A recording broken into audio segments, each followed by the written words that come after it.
여러분 안녕하십니까? 하나님께서 여러분을 뜨겁게 사랑하고 있습니다. 오늘도 좋은 날입니다. 주의 은총이 충만하시기 바랍니다. 저는 오늘 영의 눈이란 제목으로 여러분과 함께 은혜를 나누고자 합니다. 본문 말씀은 갈라디아서 3장 1절에서 3절까지의 말씀입니다. 어리석도다 갈라디아 사람들아, 예수 그리스도께서 십자가에 못 박이신 것이 너희 눈앞에 밝히 보이거늘 누가 너희를 꾀더냐? 내가 너희에게 다만 이것을 알려하노니 너희가 성령을 받은 것은 율법의 행위로냐 듣고 믿음이로냐? 너희가 이같이 어리석으냐? 성령으로 시작하였다가 이제는 육체로 마치겠느냐? 눈은 온 몸의 등불입니다. 눈이 어두우면 온 전체가 캄캄합니다. 그러나 눈이 밝으면 온 전체가 환합니다. 인간은 육신의 눈과 영의 눈 두 가지의 눈을 가지고 있습니다. 처음 사람 아담과 하와는 육신의 눈과 영의 눈이 모두 환했습니다. 그들은 밝은 눈을 가지고 밝은 세계 속에서 하나님을 바라보며 하나님과 교제함으로 은혜 속에서 살았습니다. 그런데 마귀의 궤에 빠져 하나님을 반역하자 그들의 영혼은 죽고 영의 눈은 멀게 되었습니다. 그 결과 하나님을 볼 수 없게 되었으며 따라서 영의 세계도 알 수 없게 되었습니다. 이후로 아담과 하와의 후손인 인간은 날 때부터 영의 눈이 먼 채 태어나는 비극적인 존재가 되었습니다. 이러한 인간이기에 인간은 물질의 노예가 되어 육신의 정욕, 안목의 정욕, 이 세상의 자랑을 추구하며 살아가게 되었습니다. 이 때문에 오늘날의 세계는 유물론적이고 세속적인 세계가 되고 말았습니다. 그러나 우리가 이런 세계 속에서라도 성령의 역사를 통해 영의 눈이 뜨이게 되면 원대한 영적 세계가 있음을 깨닫고 복된 인생을 영위할 수 있습니다. 성경에 나타난 믿음의 선진들은 바로 이런 사람들이었습니다. 그 대표적인 인물이 바로 아브라함입니다. 아브라함은 그의 나이 75세가 될 때까지 영적인 눈을 뜨지 못했습니다.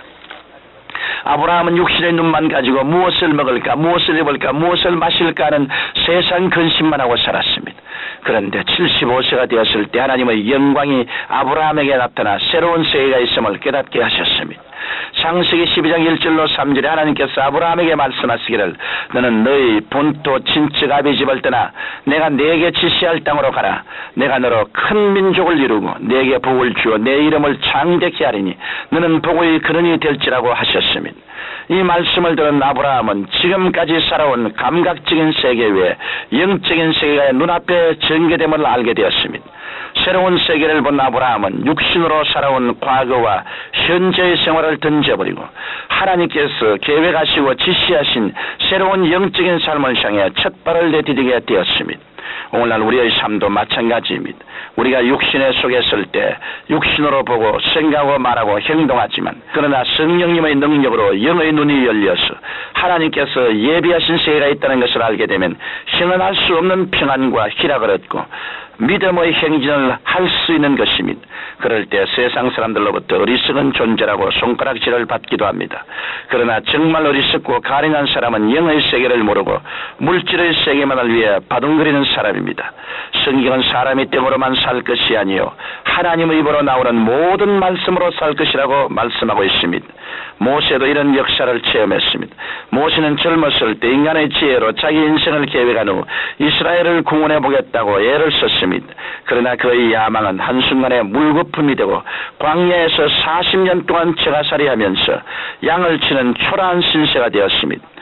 야망의 왕궁에서 절망의 광야로 전려간 모세는 어느새 패기와 자신감을 잃고 노쇠한 존재로 변하고 말았습니다. 그런 어느 날 모세가 호렙산 곁에서 양무리를 치는데 가시는 물 사이에서 하나님의 음성이 들려왔습니다. 이리 가까이 하지 말라. 너희 선 곳은 거룩한 땅이니 내 발에서 신을 벗으라. 이제 이스라엘 자손의 부르심이 내게 달하고 애굽 사람이 그들을 괴롭게 하는 학대도 내가 보았으니 이제 내가 너를 바로에게 보내어 너로 내 백성 이스라엘 자손을 애굽에서 인도하여 내게 하리라. 하나님의 음성을 듣자 갑자기 모세의 영의 눈이 열리기 시작했습니다. 전에 상상치 못한 인생의 계획이 하나님에 의해 밝혀졌습니다. 하나님의 섭리로 이런 세계가 예비되어 있다는 것을 안 모세는 한순간에 변화되고 말았습니다. 이미 포기했던 젊었을 때의 인간적 야망이 이제 하나님의 능력으로 새롭게 바뀌어져 그에게 나타난 것입니다. 모세는 믿음의 세계를 영의 눈으로 바라보고 하나님의 능력을 의지했으므로 강팍한 바로에게서 이스라엘 백성을 구출해낼 수 있었던 것입니다. 이것은 사람의 힘으로 할 수 없는 역사입니다. 모세는 영의 눈이 뜨졌기 때문에 백성들이 원망하고 고난이 엄습해도 흔들리지 않고 믿음을 굳게 하여 백성을 인도할 수 있었습니다. 이처럼 오늘날 우리도 영의 눈이 열리면 믿음을 굳게 해서 하나님께서 예비하신 은총의 세계를 향해 힘차게 걸어나갈 수 있는 것입니다. 그러면 우리가 보아야 할 하나님의 은총의 세계는 무엇이겠습니까? 바울은 본문에서 말하기를 어리석도다 갈라디아 사람들아 예수 그리스도께서 십자가에 못 박히신 것이 너희 눈앞에 밝히 보이거늘 누가 너를 꾀더냐고 하였습니다. 물론 갈라디아 사람들은 예수님께서 십자가에 달리신 것을 보지 못했습니다. 육신의 눈으로 십자가의 예수를 보면 예수 그리스도는 하나의 희생자에 불과합니다. 그러나 영의 눈으로 예수 그리스도를 보면 그곳에는 대속의 은총이 있는 것을 볼 수 있습니다. 우리는 십자가의 예수 그리스도를 볼 때 먼저 구주가 되신 분으로 볼 수 있습니다. 예수님께서는 죄에 묶인 인간을 보혈로 해방시키시고 하나님의 의를 주신 후 사망에서 생명으로 옮겨주셨습니다. 따라서 그 누구를 불문하고 예수님의 보혈을 의지해야 하나님 앞에서 용서함을 얻고 의롭게 되었음을 확신하게 되는 것입니다. 또한 우리는 십자가의 예수님을 볼 때 인간을 성령 충만케 하시는 분으로 볼 수 있습니다. 인간을 성결케 하시고 하나님과 화목케 하시는 분은 성령님이십니다. 성령님을 통해 하나님과 화목하게 된 그리스도인은 성령님의 능력으로 권세 있는 증인이 될 수 있으며 하늘나라의 열매를 삶의 현장에서 나타낼 수 있습니다. 나아가 우리는 십자가의 예수님을 볼 때 치료하시는 분으로 볼 수 있습니다. 예수님께서는 우리 연약한 것을 친히 담당하시고 병을 짊어지셨습니다. 베드로전서 2장 24절에 제가 채찍에 맞음으로 너희는 나음을 얻었나니라고 말씀하고 있습니다. 또한 우리는 십자가 예수님을 볼 때 복을 내주시는 분으로 볼 수 있습니다. 십자가 그곳은 인간의 저주가 속량된 곳입니다. 하나님의 복은 십자가를 통해 우리에게 쏟아집니다. 따라서 우리는 이 사실을 분명히 알고 어떤 빈궁한 환경에 있든지 절망하지 않고 진실하고 성실하게 살아야 합니다. 마지막으로 우리는 십자가 예수님을 볼 때 영생을 주시는 분으로 볼 수 있습니다. 예수님께서는 십자가에서 인간의 죽음을 청산하셨습니다. 그러므로 십자가 그곳은 우리의 옛사람이 장사된 곳입니다. 또한 영원한 하늘나라에는 눈물과 근심과 탄식과 이별한 것이나 고하는 것이나 앓는 것이나 죽는 것이 없는 새 예루살렘이 약속된 곳입니다.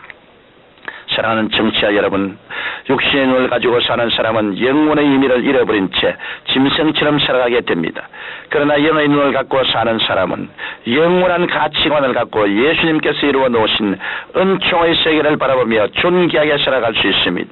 바라옵기는 여러분 모두 육신의 눈만으로 버둥거리며 살지 말고 예수님을 믿고 영의 눈을 개발하여 복된 인생을 영위하기를 주님 이름으로 축원합니다. 거룩하신 아버지 하나님, 육신의 눈은 사망을 가져오고 영의 눈은 영생을 가져옵니다. 그리스도를 믿고 영안을 뜨고 영적인 세계와 교제하며 살게 하옵소서. 예수님 이름으로 기도드립니다. 아멘.